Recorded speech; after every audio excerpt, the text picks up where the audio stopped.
Hello everyone, कैसे हैं आप। आपका आपके YouTube channel Digvijay commerce classes पर एक बार फिर से स्वागत है।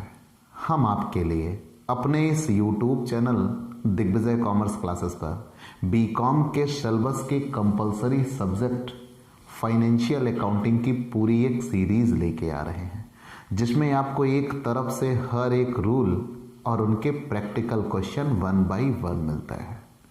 आपके बीकॉम या एमकॉम के जितने भी सब्जेक्ट हैं, अगर आप उनकी स्पेशल कोचिंग क्लासेस पाना चाहते हैं तो आइए दिग्विजय कॉमर्स क्लासेस से जुड़िए। हमने आपके लिए वो क्लासेस तैयार की हैं जो आप ऑफलाइन पढ़ाई या यूं कह लीजिए क्लासरूम पढ़ाई में पाना चाहते हैं। हमें पता है आप कैसी क्लासेस चाहते हैं, आप किस लेवल पे सवाल समझना चाहते हैं, हम ये जानते हैं। हम आपकी ज़रूरतों का पूरा ख्याल रखेंगे। आपको बेहतर से बेहतर जानकारी के साथ एग्ज़ाम प्रिपरेशन कराई जाएगी। तो अगर आप एग्ज़ाम प्रिपरेशन करना चाहते हैं, अच्छे अंक पाना चाहते हैं, तो आइए दिग्विजय कॉमर्स क्लासेस आपके लिए वो विकल्प लेके आया है। अब आपकी पढ़ाई आपकी शर्तों पर होगी, जैसी पढ़ाई आप चाहेंगे वैसी पढ़ाई होगी, हम लेके आएंगे। तो अगर नए जुड़े हैं तो सबसे पहले हमारे इस YouTube channel Digvijay commerce classes को सब्सक्राइब करिए, शेयर करिए, बेल आइकन दबाइए, ताकि आपको हमारे लेटेस्ट वीडियोस के अपडेट मिल सकें। आप हमसे पेड क्लास ले सकते हैं। पेड क्लास पाने के लिए हमारे व्हाट्सएप नंबर पर व्हाट्सएप करिए, मैसेज करिए, आपको पेड क्लास की पूरी जानकारी दे दी जाएगी, जिसमें आप बहुत थोड़े से शुल्क का भुगतान करके हमसे एक रेगुलर क्लास पाते हैं। PDF मिलेगा, डाउट सेशन रखा जाएगा, क्वेश्चन पेपर सॉल्व कराए जाएंगे। तो ये सब कुछ पाने के लिए आप हमसे पेड क्लास ले सकते हैं। हमारा आज का टॉपिक है इंस्टॉलमेंट पेमेंट सिस्टम, किस्त भुगतान पद्धति। सही मायनों में है तो ये बिल्कुल किराया क्रय पद्धति जैसा, लेकिन ये उससे पर्याप्त मात्रा में अलग है, बहुत अंतर है। तो प्यारे दोस्तों, हम आज किस्त भुगतान पद्धति की वो बारीकियां तलाशेंगे। दूसरी बात, आप किराया क्रय पद्धति आपके लिए इंपॉर्टेंट है, आपने वो पूरा एक लेसन कंप्लीट पैकेज के तौर पर पढ़ा। आप किस्त भुगतान पद्धति के भी प्रैक्टिकल क्वेश्चन वैसे ही होते हैं, लेकिन वास्तव में किस्त भुगतान पद्धति है क्या, ये किराया क्रय पद्धति से क्यों अलग है। भाई, अगर हम एक चीज परफेक्ट थी तो उसे ही पढ़ लेते, दूसरे की ओर हम क्यों देखें। तो दोनों में कुछ डिफरेंसेस तो जरूर होंगे, हमें वही तलाशना है। तो आइए सबसे पहले हम जानते हैं किस्त भुगतान पद्धति होती क्या है। वास्तव में किस्त भुगतान पद्धति भी किराया क्रय पद्धति की ही भांति होती है। हम कोई सामान खरीदते हैं, कोई सामान खरीदने के साथ ही हमें वस्तु मिल जाती है। यहाँ हमें वस्तु के प्रयोग करने का अधिकार और साथ साथ वस्तु का मालिकाना अधिकार भी मिल जाता है, जो कि किराया क्रय पद्धति में नहीं था। अपने किराया क्रय पद्धति में बिना किराया क्रय पद्धति जाने हम किस्त भुगतान पद्धति की ABCD नहीं जान सकते। तो वास्तव में किराया क्रय पद्धति क्या थी। हमने कोई सामान खरीदा, कुछ पैसा तुरंत दिया, कुछ पैसा हम किस्तों में देंगे, और किस्तें कितनी तय होंगी, ये दोनों लोग किराया क्रेता और किराया विक्रेता दोनों के आपसी समझौते पर तय होगा। किराया क्रेता और किराया विक्रेता आपस में तय करेंगे कि किस्तें होनी कितनी चाहिए। किराया क्रेता और किराया विक्रेता दोनों के आपसी समझौते पर तय होगा किस्तों का समय और किस्तों की राशि, उस पे कितना ब्याज होगा। और जब तक अंतिम किस्त ना चुका दी जाए, जब तक अंतिम किस्त भी ना चुका दी जाए, मालिकाना हक विक्रेता के पास बना रहता है। और अगर किस्त के भुगतान में कोई त्रुटि हो तो विक्रेता सामान को वापस ले सकता है, और अगर उसके बदले में हमने जो पेमेंट किया होगा वो पैसा विक्रेता जब्त कर लेगा, उस वस्तु के प्रयोग के बदले में किराया मानकर।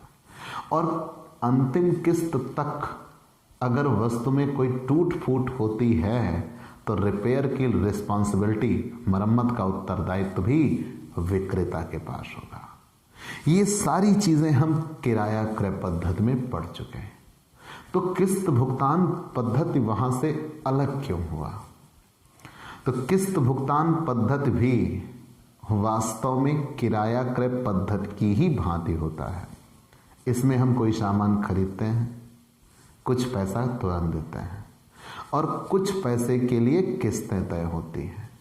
किस्तें क्रेता और विक्रेता दोनों के आपसी समझौते पर तय होती हैं कि किस्तें होंगी कितनी। दूसरी बात, हमें जिस दिन हम यहां वस्तु खरीदते हैं उसी दिन वस्तु की सुपुर्दगी, वस्तु के प्रयोग का अधिकार और यहां तक कि वस्तु का मालिकाना अधिकार भी हमें तुरंत मिल जाता है। मतलब तुरंत हम किस्त भुगतान पद्धति में उस वस्तु के स्वामी बन जाते हैं। जो कि किराया क्रय पद्धति में यह था कि जब तक हमने अंतिम किस्त ना दे दी तब तक हमें मालिकाना अधिकार नहीं मिल सकता। और किस्त भुगतान पद्धति ये कह रही है भाई जिस दिन आपने सामान खरीदा हो गए आप मालिक उसके। तो अब आपके दिमाग में ये बात बनी कि भाई वहां ये था कि जब तक अंतिम किस्त ना दी जाएगी विक्रेता मालिक रहेगा। अगर हमसे कहीं किस्त के भुगतान में गड़बड़ हुई तो विक्रेता सामान वापस ले लेगा।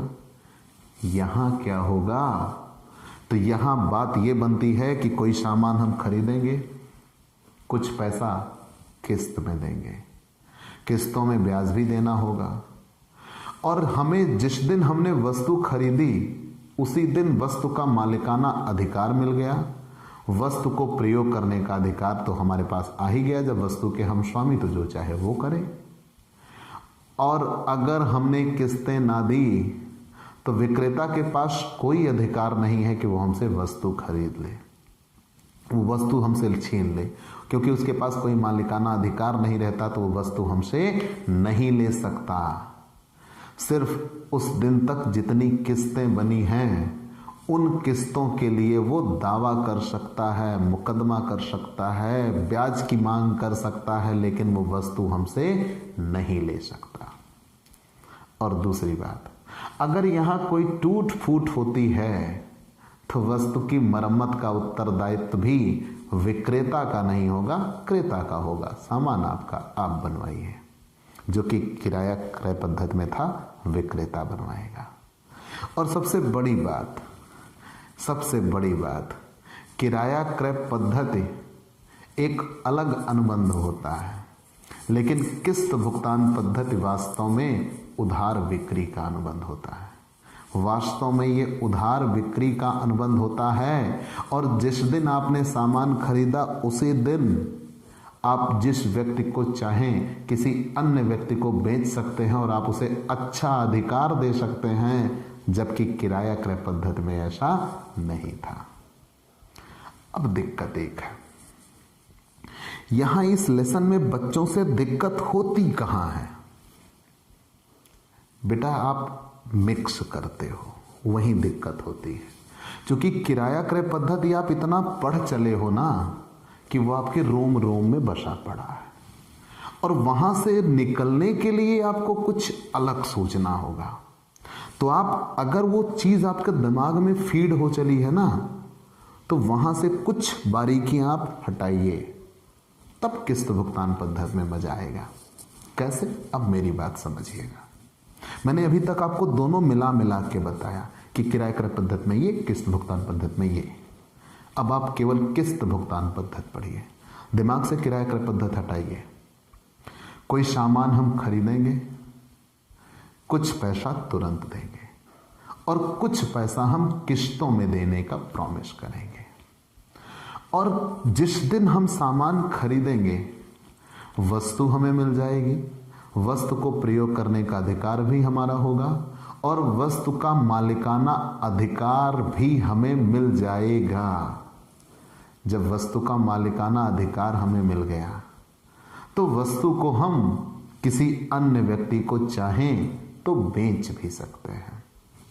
और उसे अच्छा अधिकार भी दे सकते हैं, क्योंकि वस्तु का मालिकाना अधिकार हमारा है। मतलब यहां जिस दिन हम सामान खरीदते हैं उसी दिन हम वस्तु के मालिक हो जाते हैं, लेकिन अभी हमने पूरा भुगतान नहीं किया होता। लेकिन जिस दिन हम वस्तु खरीदते हैं उसी दिन हम उस वस्तु के मालिक हो जाते हैं। और अगर किस्त के भुगतान में हमसे कोई त्रुटि हुई, तो हम किस्त ना चुका पाए समय पे, तो विक्रेता सामान हमसे वापस नहीं ले सकता, हमारी किस्तें भी नहीं जब्त हो सकती। बस इतना है कि उसकी जितनी किस्तें बाकी हैं वो शेष किस्तों के लिए दावा कर सकता है विक्रेता हमसे, लेकिन वो हमसे हमारी वस्तु नहीं ले सकता। ठीक, ये चीजें किस्त भुगतान पद्धति आपको देती है। और अंतिम किस्त के भुगतान होने तक या चाहे जब वस्तु में अगर कोई टूट फूट होगी तो यहां मरम्मत कराने का दायित्व भी क्रेता का होगा, विक्रेता का नहीं होगा। मरम्मत क्रेता कराएगा। तो पूरी बातें क्या बनी? हमने कोई सामान खरीदा, कुछ पैसा तुरंत दिया, कुछ पैसा किस्त में देंगे। जिस दिन हमने सामान खरीदा उसी दिन वस्तु हमें मिल गई, वस्तु के प्रयोग का अधिकार मिल गया और वस्तु का मालिकाना हक भी मिल गया।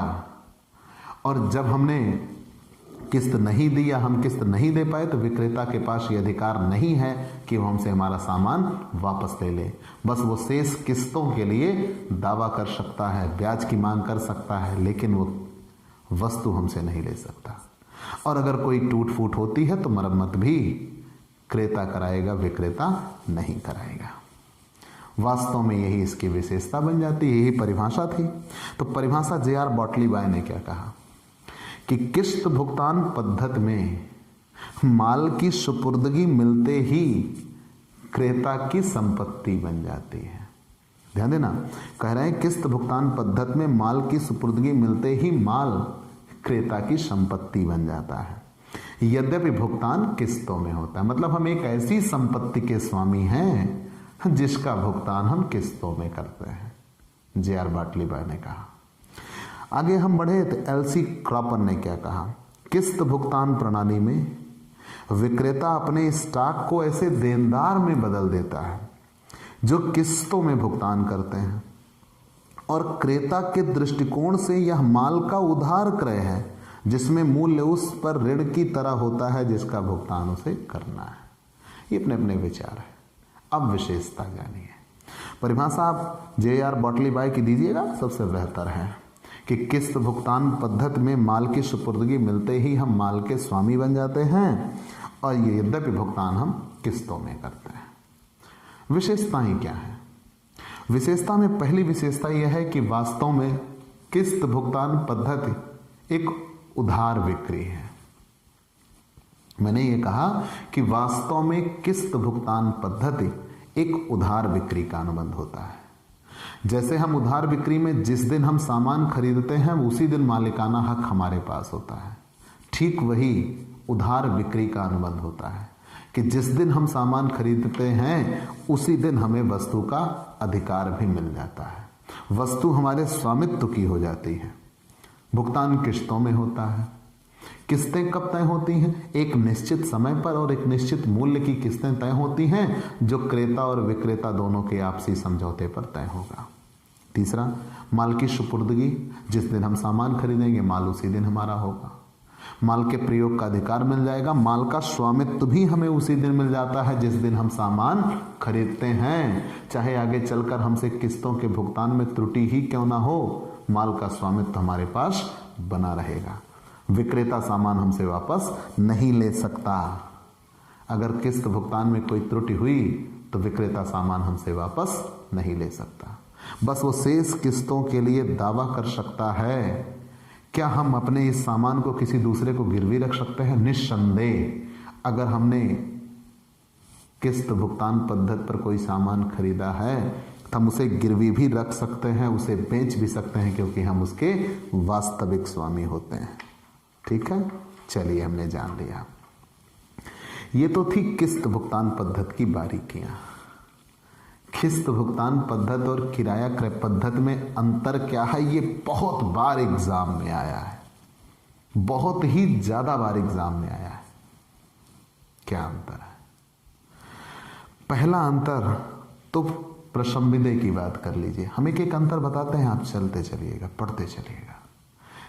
प्रशंविदे का स्वभाव क्या है? किराया क्रय पद्धति वास्तव में एक किराए की प्रशंविदा की तरह होता है। एक किराए का अनुबंध होता है कि हम कोई सामान खरीद रहे हैं, कुछ पैसा किस्त में देंगे, कुछ पैसा हम मतलब तुरंत देंगे, कुछ पैसा किस्त में देंगे। जब तक अंतिम किस्त नहीं दे देते तब तक हम मालिक नहीं बनते, और अगर किस्त के भुगतान में त्रुटि हुई तो विक्रेता सामान वापस ले सकता है। तो किराया क्रय पद्धति वास्तव में एक किराए का अनुबंध होता है, और जबकि किस्त भुगतान पद्धति शुरू से ही एक बिक्री प्रशंविदा होती है। किराया क्रय पद्धति में तो बिक्री तब होती है जब हमारे द्वारा अंतिम किस्त चुका दी जाती है। दोनों में अंतर समझ रहे हैं? पहला, किराया क्रय पद्धति वास्तव में किराए की प्रशंविदा है, किराए का अनुबंध है, और जबकि किस्त भुगतान पद्धति वास्तव में एक बिक्री का अनुबंध होता है शुरू से ही। क्योंकि किराया क्रय पद्धति में बिक्री कब मानी जाती है? जब हम वस्तु की अंतिम किस्त का भुगतान कर देते हैं तब। चलिए मान लिया। स्वामित्व का हस्तांतरण, आपने जाना है किराया क्रय पद्धति में जब तक अंतिम किस्त ना चुका दी जाए मालिकाना हक विक्रेता के पास बना रहता है, और किस्त भुगतान पद्धति में जैसे ही हम सामान खरीदते हैं तुरंत हम उस सामान के स्वामी बन जाते हैं, ओनर बन जाते हैं। और विक्रेता द्वारा माल वापस पाने का अधिकार। किराया क्रय पद्धति में अगर हमसे किस्त के भुगतान में कोई त्रुटि हुई तो विक्रेता अपना सामान वापस ले सकता है, लेकिन किस्त भुगतान में अगर हमसे कोई त्रुटि हुई तो विक्रेता के पास माल को वापस लेने का अधिकार नहीं होता, किस्तों को जब्त करने का भी अधिकार नहीं होता। बस वो हमसे शेष किस्तों के लिए वाद कर सकता है, ब्याज मांग सकता है, लेकिन वो सामान को वापस नहीं ले सकता। चलिए, तो माल वापस करने का अधिकार मैंने पहले ही बताया। अगर हम किराया क्रय पद्धति में हैं, किस्त नहीं दे पाते, तो विक्रेता सामान हमसे वापस ले लेगा और हमें वापस करना होगा। लेकिन किस्त भुगतान पद्धति में अगर हमने किस्तें नाक दी तो विक्रेता सामान हमसे वापस नहीं ले सकता। जब विक्रेता सामान हमसे वापस नहीं ले सकता तो हम उसे वापस करने के लिए बाध्य नहीं है। मरम्मत का दायित्व, किराया क्रय पद्धति में अंतिम किस्त के भुगतान होने तक मरम्मत विक्रेता की जिम्मेदारी है, बशर्ते क्रेता उसे संपूर्ण सावधानी के साथ रखे। लेकिन किस्त भुगतान पद्धति में मरम्मत की पूरी जिम्मेदारी क्रेता की होती है, विक्रेता से उससे कोई लेना देना नहीं होता। जोखिम, अंतिम किस्त के भुगतान होने तक पूरी जोखिम विक्रेता की बनी रहती है। किराया क्रय पद्धति में, किस्त भुगतान पद्धति में ये ऐसे सामान मैंने तुमसे खरीदा, तुरंत तोड़ दिया, कोई फर्क नहीं पड़ता, हम उस सामान के मालिक बन चुके होते हैं। तो किस्त भुगतान पद्धति में पूरा जोखिम किसका होता है? क्रेता का। और किराया क्रय पद्धति में रिस्क किसका बना रहता है? विक्रेता का, तब तक जब तक अंतिम किस्त ना चुका दी जाए। देनदार बनना, किराया, इसमें क्रेता किराएदार की तरह होता है। अगर हम किराया क्रय पद्धति की बात करते हैं, किराया क्रय पद्धति में किराएदार की तरह आप होते हैं, और किस्त भुगतान पद्धति में आप देनदार बन जाते हैं, क्योंकि सामान आपने उधार खरीदा और वो आपके लिए लेनदार। आप उनको उधार खरीद के आए हो उनसे ना, तो उन्होंने आपको उधार बेचा तो वो आपसे किस्तें वसूलेंगे, तो आप उनके लिए देनदार हो। चलिए मान लिया। उचित सुरक्षा का दायित्व, अगर आप किराया क्रय पद्धति में हो तो आप वस्तु को उचित सुरक्षित रखिए, क्योंकि अगर वस्तु में कोई टूट फूट हुई तो मरम्मत तो विक्रेता को करानी है, तो विक्रेता आपको इजाजत थोड़ी देगा कि जाइए आप इसको तोड़िए।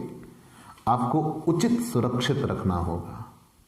और यहाँ अगर किस्त भुगतान पद्धति में है, मालिकाना हक आपका, जैसा दिल चाहे वैसे अपना सामान रखिए, कोई आपको रोकने टोकने वाला नहीं है। ठीक है। क्रेता द्वारा माल बेचना अथवा गिरवी रखना, किराया क्रय पद्धति में मालिकाना हक आपके पास नहीं होता। जब तक अंतिम किस्त ना चुका दी जाए तब तक आप मालिक नहीं बनते हैं। जब आप मालिक हैं ही नहीं तो आप सामान को गिरवी नहीं रख सकते। और किस्त भुगतान पद्धति में आप सामान के मालिक उसी समय बन जाते हैं जिस समय आपने सामान खरीदा, और जब उसी समय आप मालिक बन जाते हैं तो आप गिरवी भी रख सकते हैं और बेच भी सकते हैं। निक्षेप, किराया क्रय पद्धति वास्तव में एक निक्षेप का अनुबंध होता है। आप किसी दूसरे व्यक्ति की वस्तु अपने पास रखे हो, प्रयोग कर रहे हो, अगर आप नहीं दे पाए तो आपसे वापस ले लेगा। और किस्त भुगतान पद्धति में आप स्वामी होते हो, ना कि निक्षेप ग्रहीता। जिस दिन आप सामान खरीदते हो उसी दिन आपको वस्तु मिल जाती है। जर्नल एंट्री क्या होगी? बिल्कुल, जर्नल एंट्री तो वैसी ही होंगी। एक बहुत बड़ा मैटर यहां पे आता है। क्या? जब यहां कोई सामान आप खरीदते हो तो इसमें ब्याज बनता है। आपने ये कहा जैसे आप एक सामान खरीदा, अब एंट्री की हम बात कर रहे हैं। आप एक सामान खरीदे, तो जब आपने एक सामान खरीदा, कुछ पैसा तुरंत दिया, कुछ पैसा आप किस्तों में देंगे, और जब तक अंतिम किस्त नहीं चुका दी जाती आपको उस पर ब्याज देना पड़ेगा। तो हमने ये कहा कि आप एक सामान खरीदते हो, कुछ पैसा तुरंत देते हो और कुछ पैसा किस्त में देते हो, और किस्तों में एक निश्चित दर से ब्याज दिया जाता है। तो चूंकि किस्तें आपको फाइनल देनी ही देनी है, विक्रेता सामान आपसे वापस ले नहीं सकता। जब आपको किस्तें देनी ही देनी है, अगर आप नहीं दोगे तो आपके ऊपर मुकदमा ठोकेगा। तो मैंने ये कहा कि आप कोई सामान खरीदते हो, कुछ पैसा तुरंत देते हो, कुछ पैसा आप किस्त में देते हो, और अगर आप किस्तें नहीं दे रहे हो तो विक्रेता आपके ऊपर ठोक देगा, भैया हमें किस्तें चाहिए। तो यहां यह है कि आपको किस्तें देनी ही देनी है, हर हाल में आपको किस्त देनी पड़ेगी। अगर आपको किस्तें फाइनली देनी है, पे करनी ही हैं, तो आप उसके लिए ध्यान दीजिएगा, जब आपको किस्तें देनी ही हैं तो उस पर एक निश्चित दर से ब्याज होगा। आप पूरे ब्याज को कैलकुलेट कर लोगे और पूरा ब्याज यहां एक साथ दिखाया जाता है। यही जर्नल एंट्री में अंतर होता है। अंतर ये, मैंने कहा कि आप कोई सामान खरीदोगे, कुछ पैसा तुरंत दोगे, कुछ पैसा किस्त में दोगे। किस्त में एक निश्चित दर से आपको ब्याज देना पड़ता है, और जब तक अंतिम किस्त ना चुका दीजिए आपको ब्याज देते रहना होगा।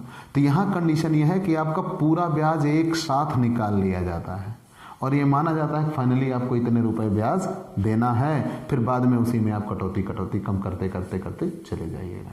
आइए हम सिखाते हैं कैसे। मतलब दोनों में अंतर यही है, वहां हम एक एक किस्त का ब्याज दिखाते थे, यहां पहले पूरा ब्याज हम एक साथ दिखा देंगे इंटरेस्ट सस्पेंस के तौर पर, बाकी फिर उसी में से कम करते चले जाएंगे। ऐसा क्यों करते हैं? क्योंकि यहां फाइनल होता है ना कि आपसे सामान वापस नहीं लिया जाएगा, तो आपको पूरी किस्त देनी पड़ेगी। तो हम पहले आते हैं journal entry in the book of purchaser या बायर कह लीजिए। तो journal entry in the book of purchaser, journal entry in the book of purchaser.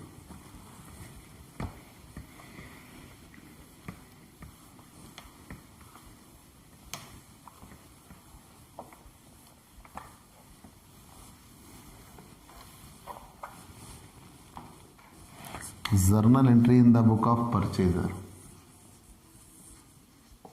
Journal entries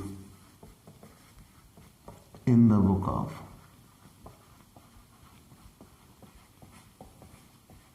purchaser या बायर। ठीक है, चाहे खरीदने वाला परचेजर कह लें और चाहे बायर कह लें। ठीक है, तो journal entries in the book of purchaser या journal entries in the book of buyer. ठीक है,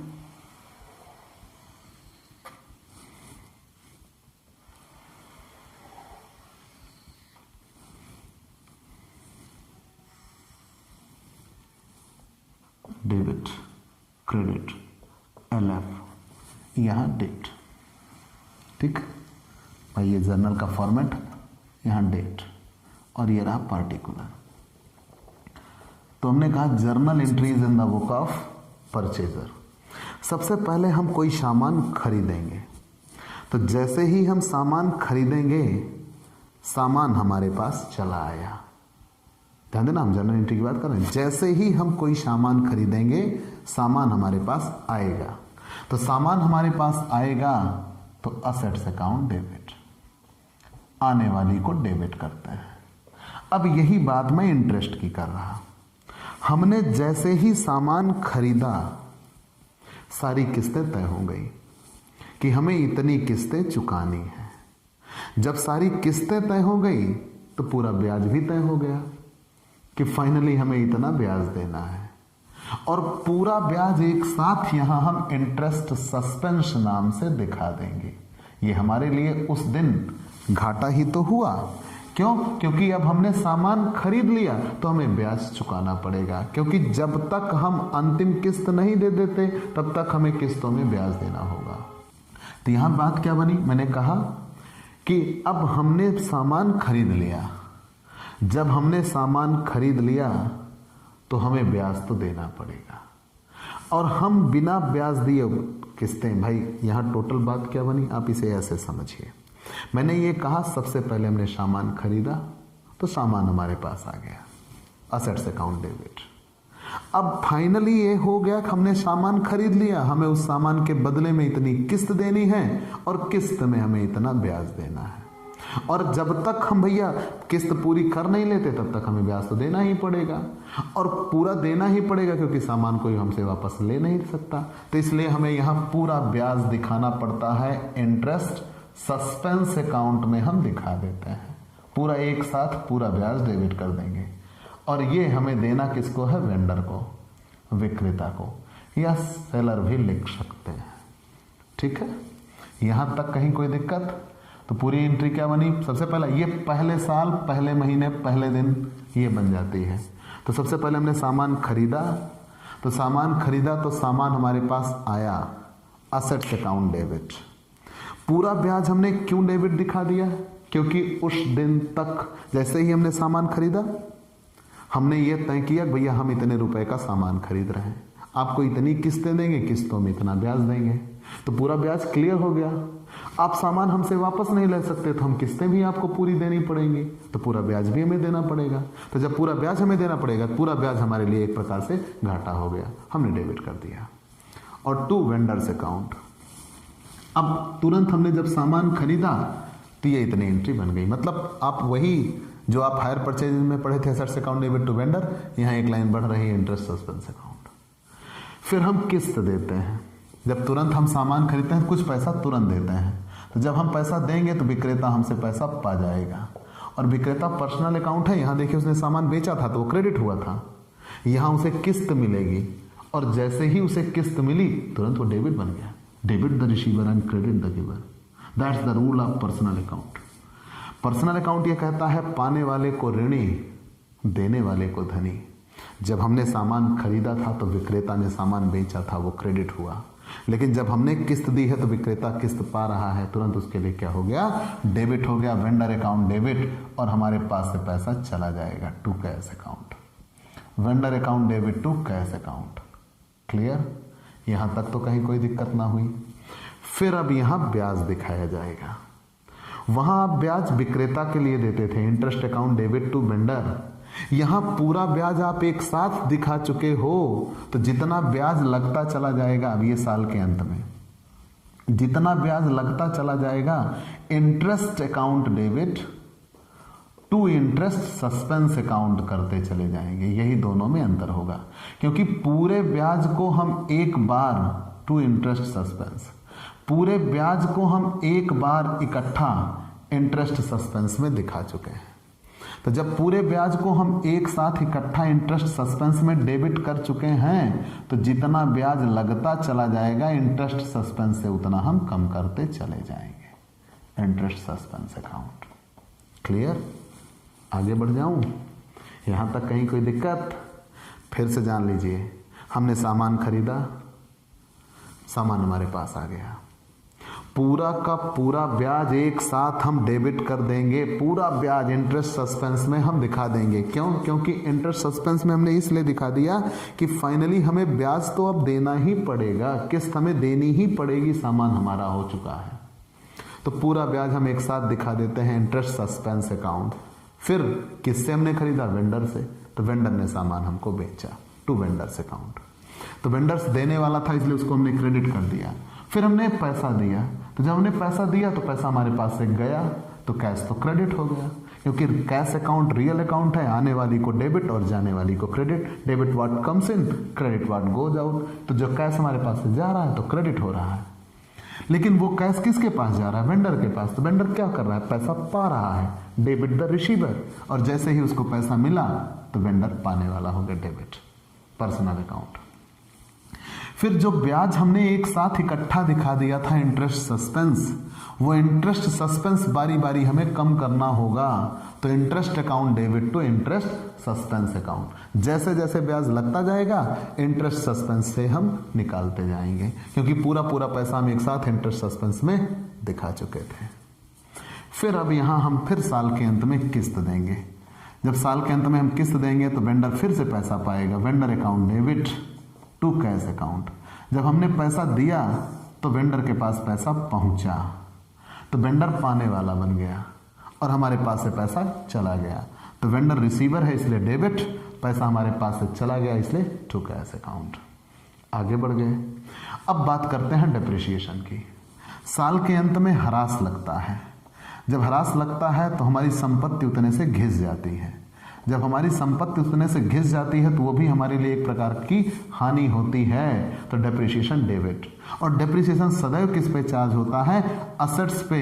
जब डेप्रिसिएशन चार्ज होता है तो उतनी से संपत्तियां हमारे पास से चली जाती हैं। Depreciation account debit to assets account. क्योंकि डेप्रिसिएशन हमारे हिस्से आ रहा है, हमारे लिए घाटा है, और संपत्ति उसकी वजह से हमारे पास से चली जाती है। समय के व्यतीत होने या वस्तु के प्रयोग होने पर जो उसके मूल्य में धीरे धीरे कमी आती है, उसी कमी को ह्रास कहते हैं, डेप्रिसिएशन कहते हैं। तो डेप्रिसिएशन एक प्रकार से हमारे लिए लॉस ही तो है, तो डेप्रिसिएशन डेबिट हो जाता है। क्लियर? और डेप्रिसिएशन चार्ज किस पे होता है? असेट्स पे। डेप्रिसिएशन की वजह से असेट्स का वैल्यू बढ़ता है या घटता है? असेट्स की वैल्यू घटती है, इसलिए हम असेट्स को क्या कर देते हैं? क्रेडिट कर देते हैं। उतनी संपत्ति हमारे पास से चली जाती हैं। जब हमने खरीदा था तो असेट्स हमारे पास आई थी, जब डेप्रिसिएशन चार्ज हुआ तो असेट्स हमारे पास से चली गई। फिर वर्ष के अंत में प्रॉफिट लॉस बनता है। तो profit and loss account debit to interest account. Profit loss में हम क्या क्या डालते हैं? इंटरेस्ट और डेप्रिसिएशन अकाउंट। ये सब तो सेम वही पिछला है, यही एक लाइन इंटरेस्ट सस्पेंस का बढ़ा था और यहां वेंडर हट के इंटरेस्ट सस्पेंस लगा। ठीक है? तो प्रॉफिट लॉस में क्या क्या डाल दिया? इंटरेस्ट और डेप्रिसिएशन।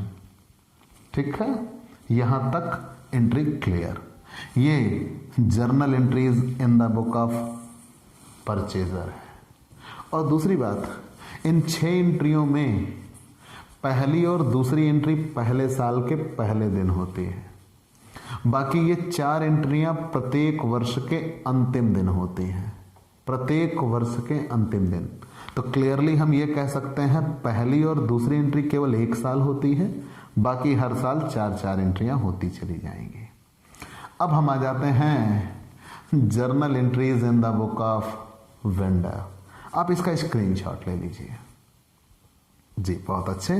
हम journal entries in the book of vendor की ओर बढ़ चलते हैं। तो journal entries in the book of vendor.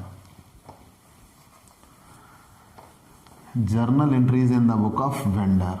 बेटा जर्नल एंट्रीज ही आपके लिए सब कुछ हैं। ये थ्योरी का एक कंप्लीट क्वेश्चन है। आ जाए किस्त भुगतान पद्धति की दशा में की जाने वाली जर्नल प्रविष्टियां बताइए किस्त भुगतान पद्धति के लिए, तो आप कैसे बताइएगा? ठीक है, जैसा हमने लिखा वैसे। तो journal entries in the book of vendor, हमें विक्रेता की पुस्तक में जर्नल एंट्री सीखनी है। Journal entries in the book of vendor. तो वेंडर ने सबसे पहले सामान बेचा। वेंडर ने सबसे पहले सामान बेचा।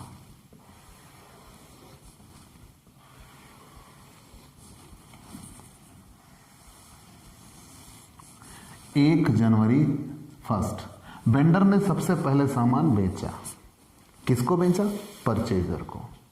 तो परचेजर अकाउंट डेबिट। परचेजर सामान पाएगा और पाने वाले को डेबिट करते हैं। वेंडर ने सबसे पहले सामान परचेजर को बेचा। ध्यान देते चलिएगा। वेंडर ने सबसे पहले परचेजर को सामान बेचा, तो purchaser account debit.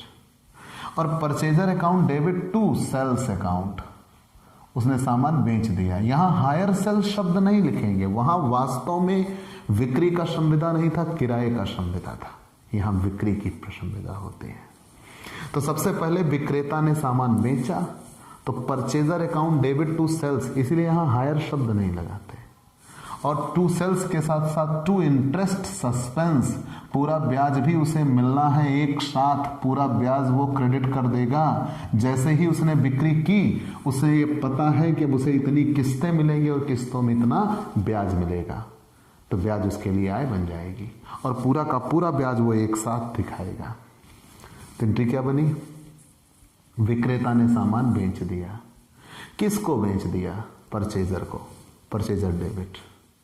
To sales, बेचा है इसलिए सेल्स क्रेडिट करते हैं, और टू इंटरेस्ट सस्पेंस। चलिए मान लिया, तो परचेजर ने सामान बेच दिया, to sales, to interest suspense. Interest suspense क्यों दिखा रहे हैं? पूरा का पूरा इंटरेस्ट एक साथ क्रेडिट कर दिया जाता है, कितना पैसा हमें ब्याज का मिलेगा। चलिए हमने जान लिया। फिर तुरंत हमें कुछ पैसा मिल जाता है। अगर हम वेंडर बन के सोच रहे हैं, तुरंत हमें कुछ पैसा मिलता है, और जैसे ही हमें पैसा मिलता है हमारे पास पैसा आएगा। कैश अकाउंट डेबिट किससे मिलेगा? परचेजर से मिलेगा। तो परचेजर यहां देने वाला बनेगा। जैसे ही परचेजर यहां देने वाला बना, तुरंत उसको हम क्या कर देंगे? क्रेडिट। हमें पैसा मिला, पैसा हमारे पास आया, डेबिट। किससे मिला? परचेजर से, परचेजर क्रेडिट हो गया। फिर आगे बढ़ गए। साल के अंत में ब्याज लगाया जाता है, तो यहां ब्याज हम पूरा क्रेडिट कर चुके थे। जैसे ही ब्याज हमें मिलेगा, तुरंत हम इंटरेस्ट सस्पेंस घटा के ब्याज के खाते में डाल देंगे। पहले पूरा पैसा हम इंटरेस्ट सस्पेंस में डाल चुके हैं, हमें इतना पैसा ब्याज से मिलेगा। जितना हमें ब्याज से मिलता जाएगा उतना हम कम करते जाएंगे साल के अंत में। ठीक है ना?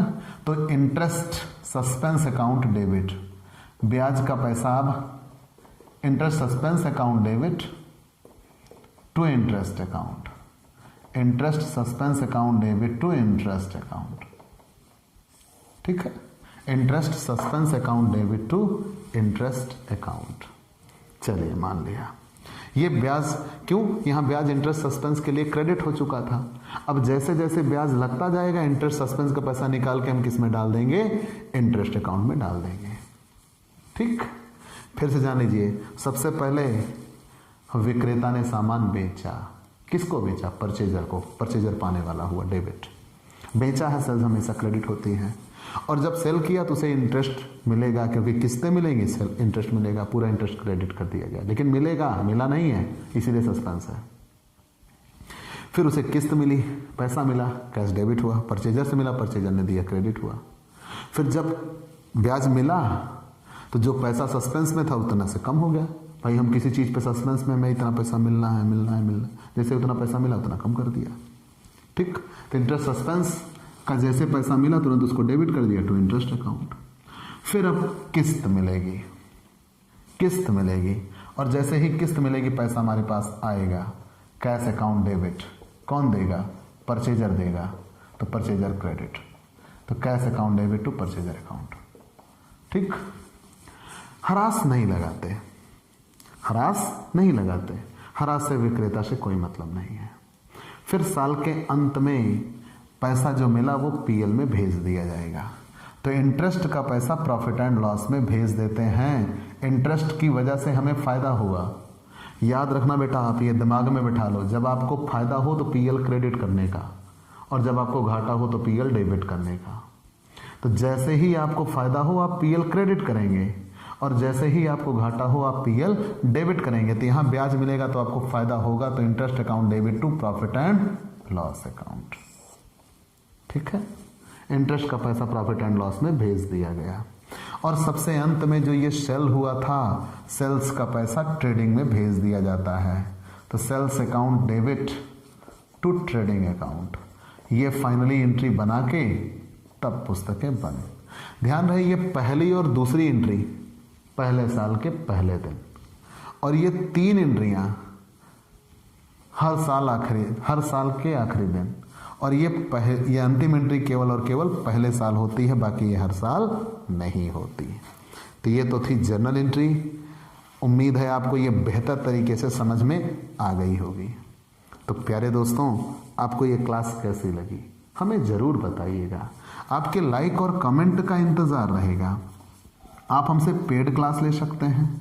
पेड क्लास पाने के लिए आप हमारे व्हाट्सएप नंबर पर व्हाट्सएप करिए, मैसेज करिए, आपको पेड क्लास की पूरी जानकारी दे दी जाएगी, जिसमें आप बहुत थोड़े से शुल्क का भुगतान करके हमसे एक रेगुलर क्लास पाते हैं। पीडीएफ मिलेगा, डाउट सेशन रखा जाएगा, क्वेश्चन पेपर सॉल्व कराए जाएंगे।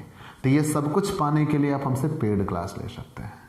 और स्पेशली अगर आप हमसे नए जुड़े हैं तो सबसे पहले हमारे इस YouTube channel Digvijay commerce classes को सब्सक्राइब करिए, शेयर करिए, बेल आइकन दबाइए, ताकि आपको हमारे लेटेस्ट वीडियोस के अपडेट मिल सकें। तो आज की क्लास में इतना ही। चलते हैं दोस्तों, बाय बाय दोस्तों।